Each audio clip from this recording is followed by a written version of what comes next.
Sim, foram dias de intenso trabalho, nos quais percorremos os 15 concelhos deste distrito, onde pude comprovar que há um grande desânimo relativamente àquilo que são os efeitos das políticas públicas que dimanam da Administração Central e do Governo em particular.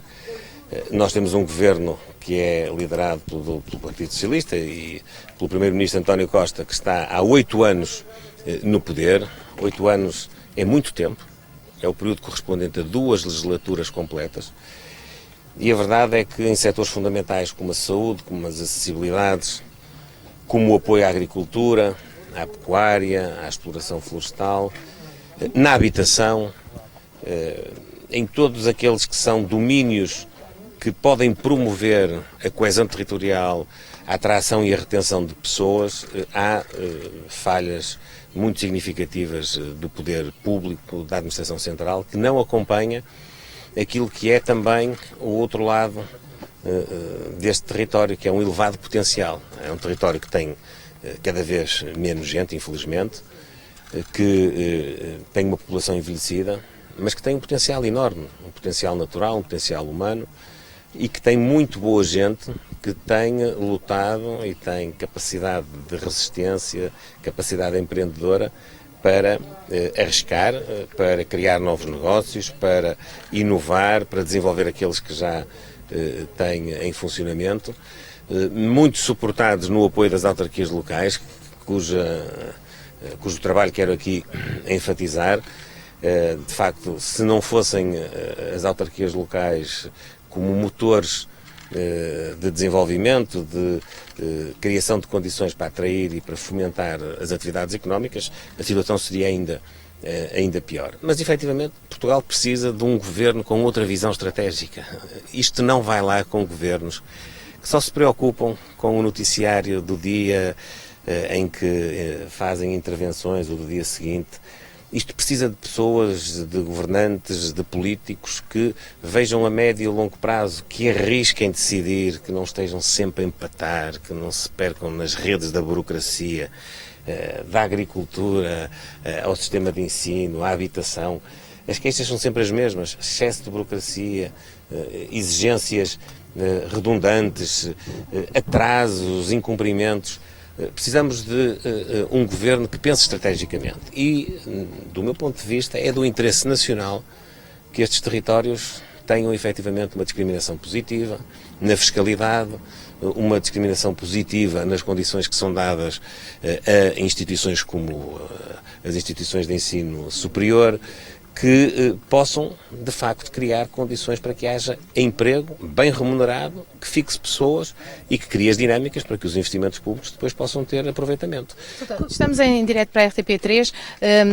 O Primeiro-Ministro António Costa disse já esta tarde que não amuou, respeita as instituições democráticas e, nas palavras do Primeiro-Ministro, o que se depreende é que, afinal, quem não está a respeitar as instituições democráticas é o senhor, esperando que haja fugas de informação vindas do Conselho de Estado, e o Primeiro-Ministro fala inclusive em fugas de informação seletivas.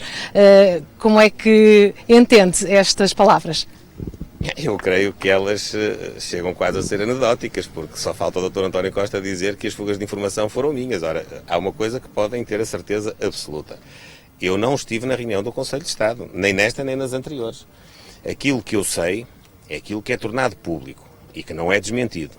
E tanto quanto eu sei, houve um Conselho de Estado que foi convocado em julho para discutir a situação política, económica e social do país, na qual foram suscitadas várias questões que carecem de uma explicação, de um esclarecimento do Primeiro-Ministro. De tal maneira que foi por ausência do Primeiro-Ministro, para ir apanhar um avião, para ir, creio eu, para a Nova Zelândia ver um jogo de futebol, que o Sr. Presidente da República decidiu prolongar numa segunda sessão essa reunião do Conselho de Estado, agora no dia 5 de setembro. E também foi público que o Primeiro-Ministro, instado precisamente a poder dar essas explicações, se manteve em silêncio. Eu acho que isso é factual, mas não sou eu a fonte dessa informação. Isso foi aquilo que eu pude verificar através do vosso trabalho, do trabalho da comunicação social. Continua a entender que houve um amu por parte do Primeiro-Ministro? Dito isto, qual é a relação que nós podemos estabelecer? A relação que nós podemos estabelecer é que o Dr. António Costa enquanto teve, enfim, toda a colaboração e cooperação do Presidente da República, que eu creio que se mantém, mas que se não compaginava com, enfim, intervenções políticas como o veto que foi protagonizado a propósito da legislação da habitação, deu sempre explicações nas reuniões do Conselho de Estado, que eu saiba. Repare, se não for assim, se o comportamento do Primeiro-Ministro naquele órgão, que é um órgão importante de consulta do Presidente da República, foi diferente, ou já era igual, melhor dizendo, no passado, então sou o Sr. Primeiro-Ministro que o diga. É normal o Primeiro-Ministro estar calado no Conselho de Estado? Ele que o diga, é ele que o pode dizer. Eu acho que não é normal. E acho que, relacionando as coisas, o Sr. Primeiro-Ministro está a responder, abrindo uma linha de conflito institucional com o Presidente da República, a uma posição que é natural do exercício de competências do Presidente da República. E é isso que eu denuncio.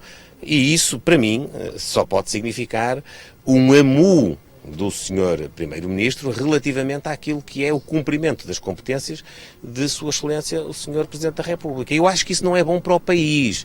Eu tenho uma postura absolutamente institucional. E é na defesa dessa postura institucional que eu desejo que o Governo da República e o seu coordenador, o seu líder, o Primeiro-Ministro, não estejam a criar propositadamente, intencionalmente, uma zona de conflito com o Presidente da República para tirar dividendos políticos. E se o Dr. António Costa fica incomodado com isto, eu acho que ele tem que se habituar, porque nós não vamos facilitar nem silenciar aquilo que são falhas institucionais do Sr. Primeiro-Ministro. E eu quero dizer aos portugueses, quando eu for Primeiro-Ministro, eu não terei esse comportamento institucional, esteja o Presidente da República de acordo ou não, aquele que estiver em exercício de funções, que pode ser este ou pode ser aquele que lhe suceda, com aquilo que são as políticas relativas do Governo. André Ventura vai apresentar uma moção de censura ao Governo na próxima semana. Qual é que será a posição do PST? Isso é um déjà vu. O Primeiro-Ministro diz também que o líder da oposição é o senhor, portanto é consigo que o Primeiro-Ministro quer debater e não no Conselho de Estado. Excelente, ótimo. Senhor Primeiro-Ministro quer debater comigo? Então eu pergunto-lhe, baixa ou não baixa o IRS no ano de 2023 para todos os escalões menos o último e em particular para a classe média? Baixa ou não baixa até uma taxa máxima de 15% o IRS para os jovens até aos 35 anos? Retira de qualquer imposto ou contribuição ou não os prémios de desempenho e de produtividade de quem tem melhor performance, melhor resultado nas suas atividades profissionais. Quer ou não quer estabelecer na lei a atualização dos escalões de IRS de acordo com a inflação? Quer debater, Sr. Dr. António Costa? Vamos ao debate. Estamos aqui para isso. Mas o senhor tem que dar respostas. O Sr. Dr. António Costa é doutorado em conversa, mas responde pouco e faz muito menos. Não quero acrescentar nada a esta questão da moção de censura por André Ventura? É um déjà vu. Tá?